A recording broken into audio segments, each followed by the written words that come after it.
Petugas dari BPBD Kota Pagar Alam ini meninjau pos pemantau Gunung Dempo yang berada di lereng Gunung Dempo, Kelurahan Dempo Makmur, Kecamatan Pagar Alam Utara. Petugas pemantau menunjukkan dan menjelaskan aktivitas kegempaan di kawah Gunung Dempo yang terekam pada alat seismograf.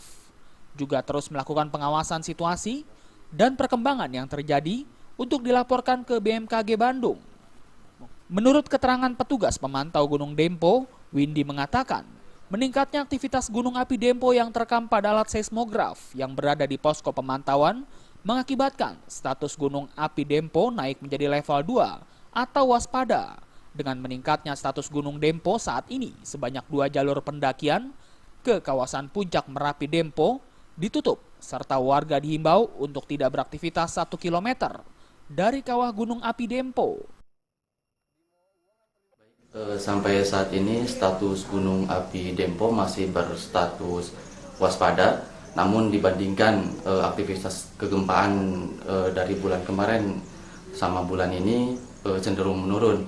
Tapi kita lihat dulu, sampai saat ini masih ada aktivitas vulkanik, masih terekamnya gempa-gempa hembusan.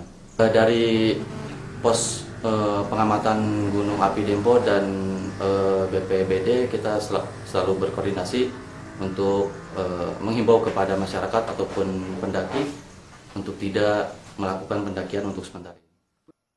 Sementara itu petugas BPBD Kota Pagar Alam Kusmi mengatakan, untuk menghindari hal-hal yang tidak diinginkan, petugas dari BPBD Kota Pagar Alam mengadakan patroli rutin di 2 titik jalur pendakian menuju puncak Dempo, yakni di kawasan Tugu Rimau dan jalur pendakian Kampung 4 yang merupakan jalur yang dilalui para pendaki.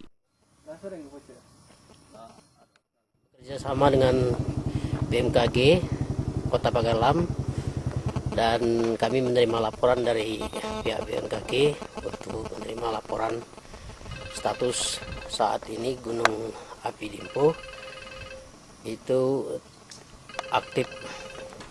Kita mau masang tanda larangan nggak, Pak? Ini sudah dibikin untuk larangan, pertama di Rimau, kemudian di Kampung 4. Dari Kota Pagar Alam, Sumatera Selatan, Jamil Hasan melaporkan. Walaupun kecil.